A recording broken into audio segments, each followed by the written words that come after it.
That's me! All Thank you right. so much!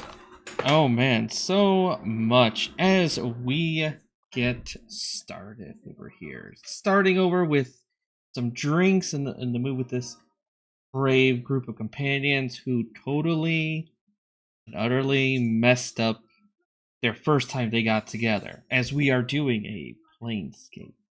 Here for you guys find adventure as you guys find yourselves in the city of Sigil. You find yourselves in the Hive Ward, which is the it's fallen into disrepair compared to some of the other factions, and you find yourselves at the one of the premier locations here, which is the Bottle and Jug. This raucous, booze-fueled brawls. But they've had a few they have feelings, so they're right now currently attempting to like redecorate, do something different, and hopefully this style will cover up like the blood splatters better than the other previous design. So just I guess feedback is welcome. And as you find yourselves here, you are you're who initially got you together to help with as they put it, it was a simple heist that you guys were supposed to do. Some would call it a milk run, a cakewalk of your caliber, but it went disastrously wrong as your quest giver slash kind of he's like a music. He loves collecting all kinds of musics and stories and Harry Winier. And he's just pacing around. You're in like a back room, all sitting around, enjoying the hero's feast of. I'm sure as we get to our chef, he'll tell us what did you all what kind of hero's feast it was. But Perry will kind of pace back and forth, very nervous, but takes one of the deep breaths and says, "Okay. I think we can salvage this. We can salvage this. All right, but first, uh, Babish again.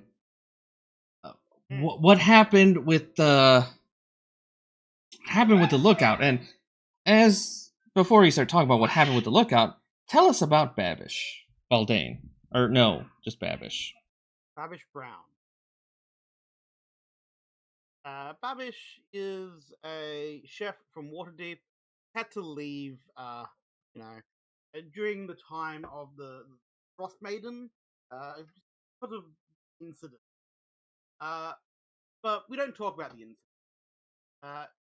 He tried to make a new life for himself up in Icewind Dale. So even then, he got a bit kicked out again due to the incident, again, which we don't talk about. So, uh, uh, uh, he's finally, come to himself. He got welcomed back to Waterdeep like a month ago due to personal invitation due to the Hidden Lord, Alistair Black. Now he's here somehow. And the lighthouse, he's never seen a lighthouse before in his life. I said the lookout. I was told you were going to be out there to do the lookout. What happened? And he got a trading to deceive you. Never seen one before in his life. Harry will just kind of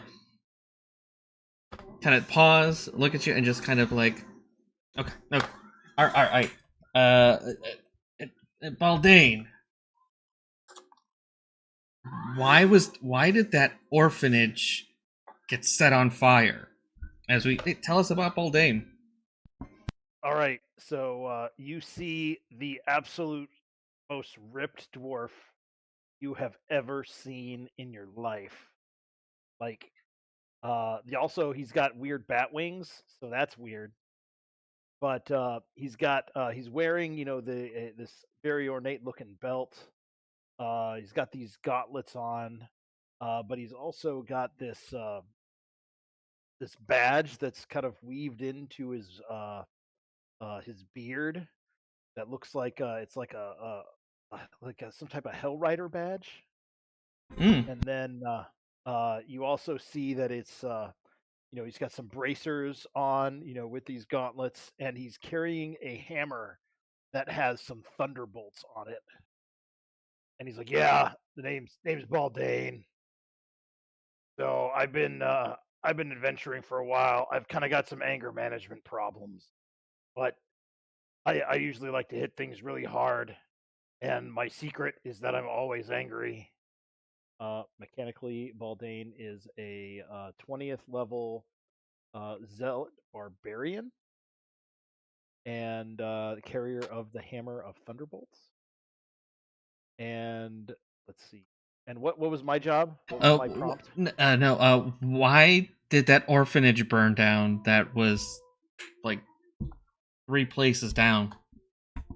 Look, I mean, those kids were asking for it. Okay, like they were playing with matches, and I said, "Look, if you're gonna try to light a fire, like this is how you light a fire, and you're not doing it right." And so I kind of showed them how, and they kind of took to it.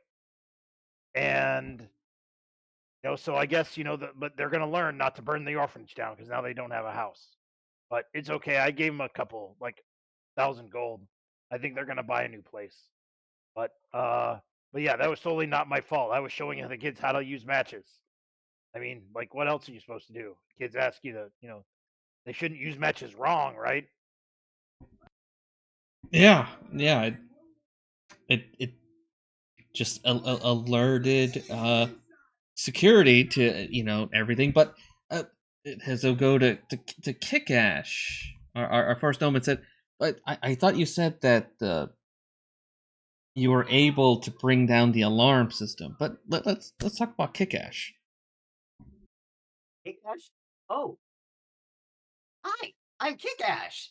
Oh, Baldain, you said you have anger management issues. You know who else had anger management issues? My former simulacrum, Sickash. Yeah, he had a lot of anger management issues. He kind of bottled him up all inside, and it just kind of made him really surly. I gave him a wish once. He wished not to be a simulacrum anymore. So I don't know where he is, but I have this other simulacrum here. I call him Simulacrum Kickash or Sickash for short, but that would be too used already. So we'll just call him Sam. Hi, Sam. Sam the Simulacrum waves. Sam says, "Hey, Kickash, I have vacation. Can I just cast my spells now and then just leave and go bye-bye?" Uh, okay. Who wants foresight? I mean, if no one else is going to take it, Baldain will. Okay. The simulacrum, since it was summoned using a Tome of Still Tongue, will cast Foresight on Baldain and the first person in the tavern to raise their hand. Yeah, Fun you can fact, only cast it once. you can only cast it once. Well, you can cast it twice, but you only get the effect once because the first one would go away. The spell, Foresight, the spell says if it lasts for 8 hours or until you cast the spell again. Oh, it's spelled until you cast it again? Okay. Yeah, so the simulacrum will cast Foresight on Baldain, then say bye. did the Sacrum have the portent, or was that someone? Ask that one more time. Who had the portent? Oh, that was me. Or that was Kickash has the portents. All 4 of them? Yes. Assume. There was an adventure that gave you an extra portent die. Yeah. Did the team have any portent? The Sims portents are. Yes, the Sim has portents. Didn't roll high.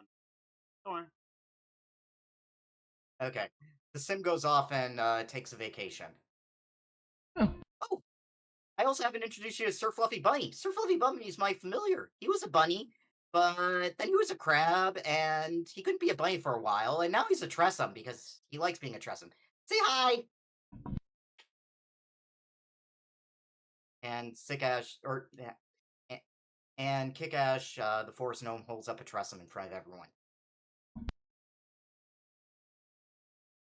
Frank was like, I like cats. You know, pet the Tressum. What were we talking about again?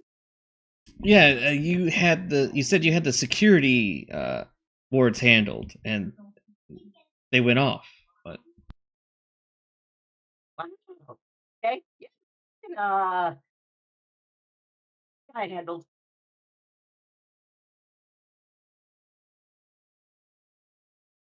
I'll go ahead and go pew pew and cast dispel magic here and there, and then they'll go off like boom bang, because that's how they usually go off.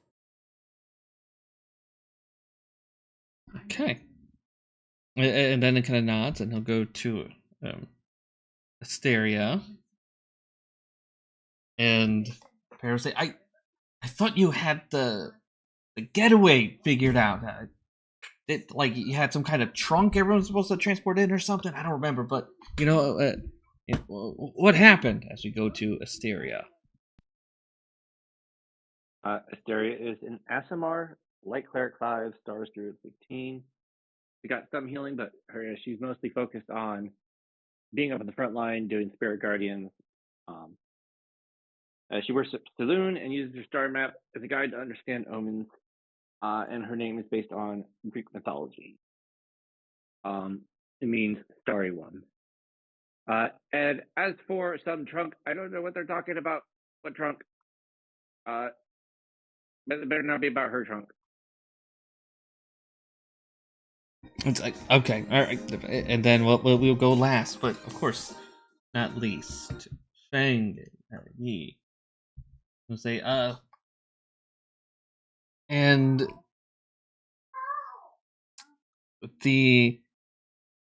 that one guy, like we were not supposed to. We were supposed to do no killing, and you killed him. We needed him alive because, you know, our things, the plan, and then Feng Yi. Tell us about yourself. Feng's a 16 Horizon Walker, 4 Battlemaster Fighter. He's got a giant magical fork with some dragon hide wrapped around it, and some pretty nice like half plate armor, and some other odds and ends here and there. But he's gonna say like, listen, it wasn't my fault. I was supposed to keep an eye on him. It's not my fault that when he went to the bathroom, he tried to sneak out the little window and basically suffocated to death before I could get to him. You didn't really want me to watch him while he was in the crapper, did you? Yeah, but as soon as he dropped, there was a contingency that went out. And okay, anyways, okay, all right, we can salvage this, and I will. And that item we agreed on, I'll get it for you this time. But here, the item, which again for you guys that don't remember, it was part of one of those these decks I've been hearing about. I guess the one of the cards, I guess, found its way to that cult for Surtur, that the fire giant one. Oh, none of you have dealt with any of those fire giants, and they don't like you, do they? Have you, either of you? I've definitely dealt with fire giants. I like raided their halls at one point, but you know, they got over it. All right. Okay, good. Well, anyways, I guess it found its when the cult they took it. So I would, you know, the next plan will be to get over there, but there's a problem. I guess whatever ritual they're trying to do with that, I think it's a death. It's the card. I believe it's a death card.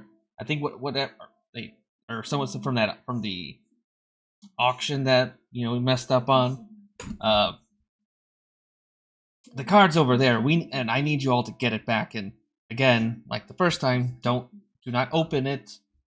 Just leave it in there. And there's this process for this kind of thing. But that cult has it of Surtur. But the problem is that I guess some other things have found out about it, and I guess they're raiding that area now. So the whole thing is covered by their whole area is insulated. Some kind of ancient magics that the giants did.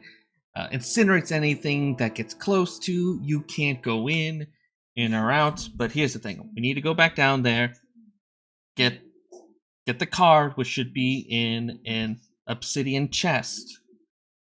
Grab it, and then ideally by then, if you take care of everything that's there, the portal, their little defense system will drop, and then you make your way back here. You get paid, and I get this very priceless artifact that should not be anywhere else, especially in hands of these Surtur cultists. But I do know there's a way to get to this Surtur cultist encampment. It's a little different. I'm gonna give you a glyph. You're gonna find one of the portals there.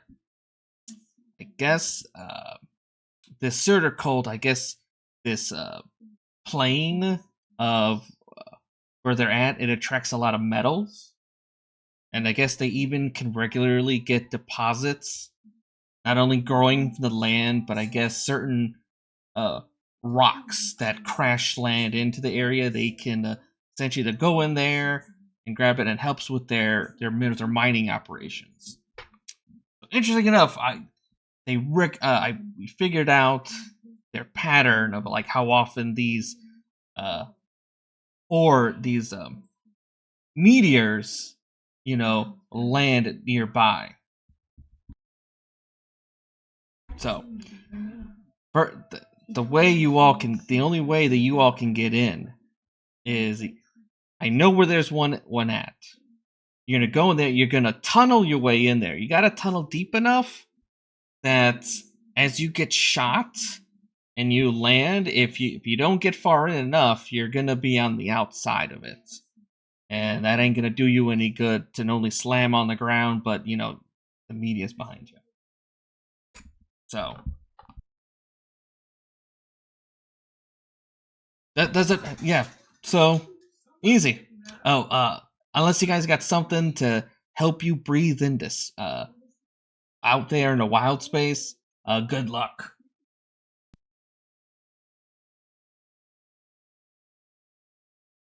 I'm going air bubble.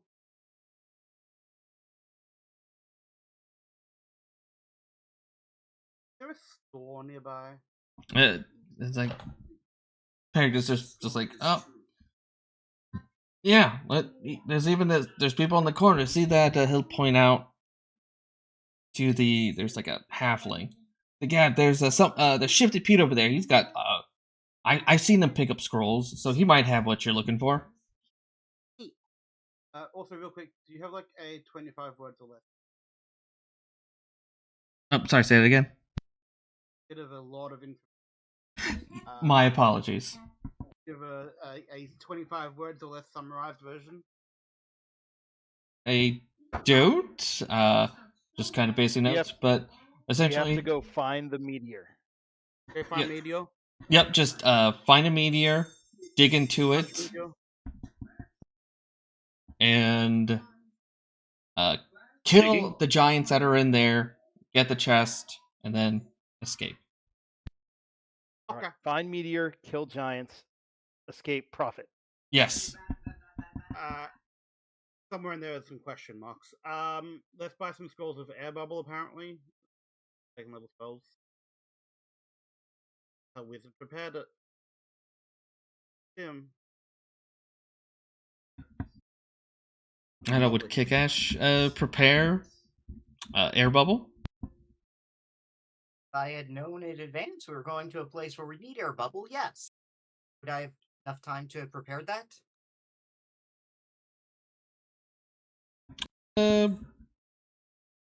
I mean, not necessarily, but there's scrolls right there you can get, and they're relatively cheap. It's also apparently a druid spell, so Asteria being a 15th level druid. Yeah. If I could prepare that. Oh, sure. It'd be nice one of these days to go on an adventure where you knew what you were getting into like a day or two beforehand, so you could prepare the spells that you actually need for the adventure, rather than just having to guess. But that's why you guys are high up. You got Perils out. It makes You me prepare so for angry. everything. Baldain will slam down on the. Oh, nice. So, Baldain, you are a big angry person. Kihk is wizard. I am Warlock. Asteria, you are Light Cleric 5, Stars Druid 15. Druid. And Feng, Dragon? Ranger, Ranger. Horizon Walker. Is there a portal nearby? Yeah. It's sigil. There's portals everywhere. Yeah, pretty much. It's like, yep, just they give you direction to a specific one that says that you can like mess with. Some are more stable than others, so but you can easily point one out for you guys to go to. Never mind, air bubble is not showing up in the compendium. Oh, and don't ask people what happens if you put a portal inside a portal. You get some funny looks, especially when you try and stick your hands through it. If it's not showing up a companion, I mean, you guys are stating you're getting it and stuff, so you guys are fine.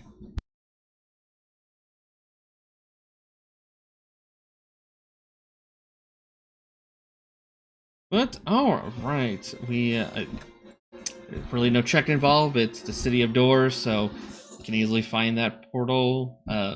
Get the air bubble in, and away you guys go into space. Space. Okay, so as you guys step out from as you enter the portal, and but you're at you're in the deepness of the wild space. As you're there is a huge well, decent sized meteor over there, and you guys would have had time to get like supplies and whatnot needed. But essentially the goal, and it's kind of just how you would help to essentially do like a little Armageddon. You got to drill deep enough and wide enough for you guys to essentially sit in this meteor.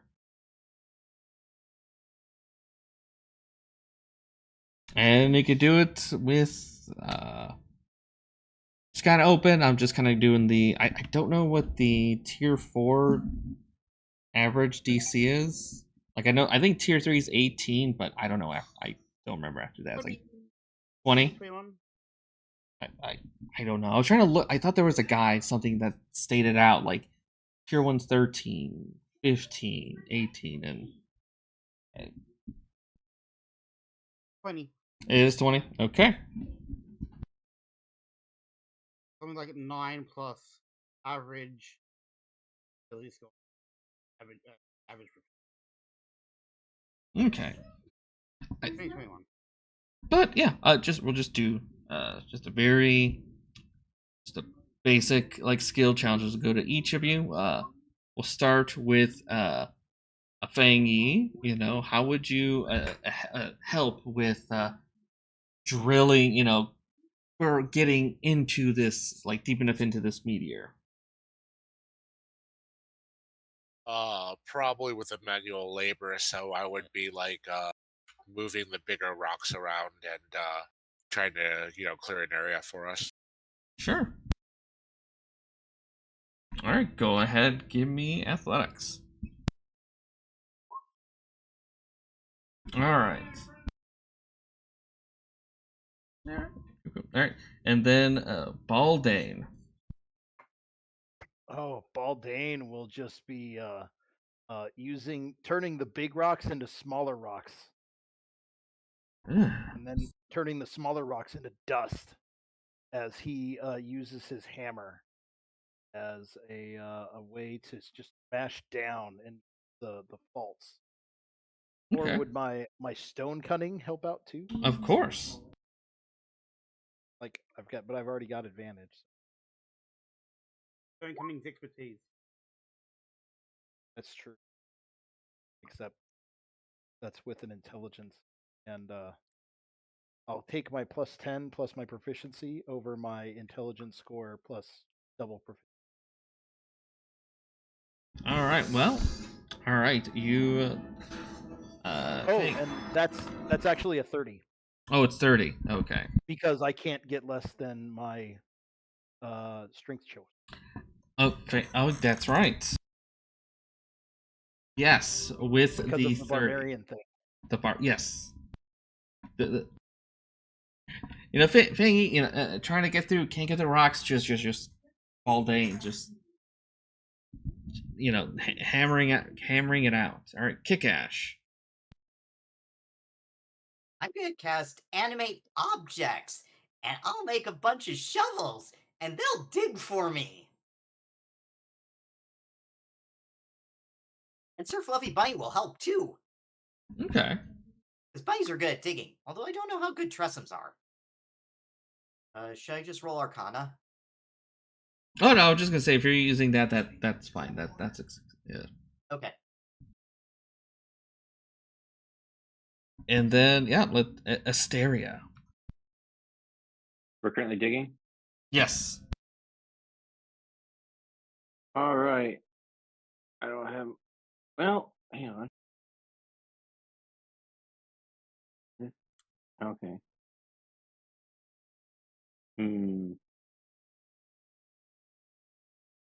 It's summon an earth elemental. Okay. I will do that. I'll summon an earth elemental and have it dig for me. All right.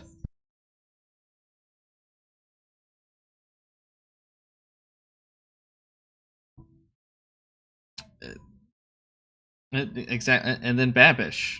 Are you going to summon an elemental? I was going to, but that's been done now. You can do it. I mean, that's. I'm going to cast Commune with Nature. Okay. As a ritual. And I'm going to, try to talk to the meteor asteroid. I don't know. And try to convince it to let us penetrate it to get to its core. Okay.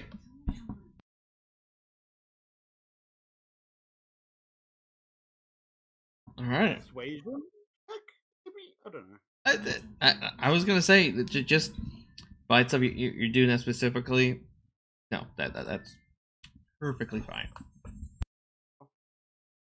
If it actually helps. It's different enough. I'm laughing in the phrasing, so I'm like, you know what? Yeah, of course. Also, are there any powerful undead in the air? No, unless no. I was thinking of Baldain, but like no, just. Okay. Baldain's not undead, so he may show up as a. I was gonna say that. Yeah. Are there any powerful fiends in the area? It is hammering away at the at the asteroid.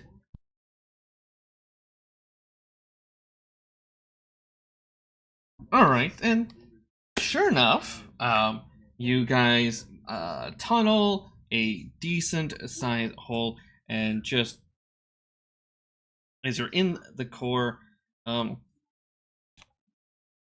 as you guys are kind of waiting there a little bit, it doesn't really take long until you hear very faint as you feel yourselves getting pulled. As everyone go ahead and give me an Arcana check.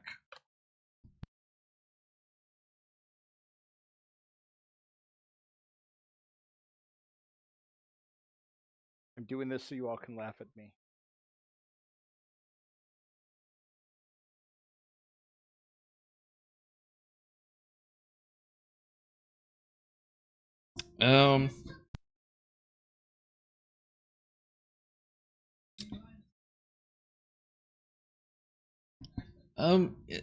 You're not sure which specifically, as you guys, it's definitely something casting a spell. and you guys feel yourselves as you start like moving, and as it starts going faster. As you hear parts like break, you hear this crashing kind of all around you as it starts going faster, and then you even feel this sudden wave of intense heat as you hear more chunks breaking apart. It starts getting closer until suddenly the area you guys were in, your little hole that you were in, just kind of breaks apart in the open. But as the meter seems to be, pieces are going a lot faster than you all, you feel you don't have to worry about everything going around you. But what you all do have to worry about is you are in the air about maybe like 100 feet, and you guys are falling.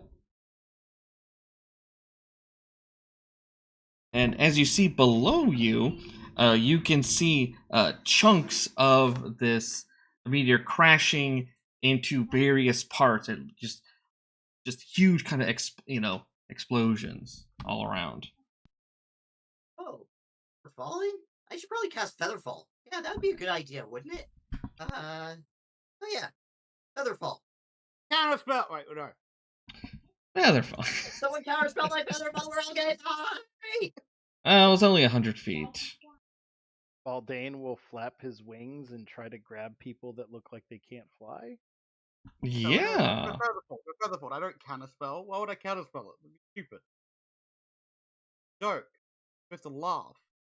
So since you got the flight, the Too busy trying not to die to laugh. yes, yes, the way you got in was to, I guess the meter you're on was spell components for a meteor swarm spell.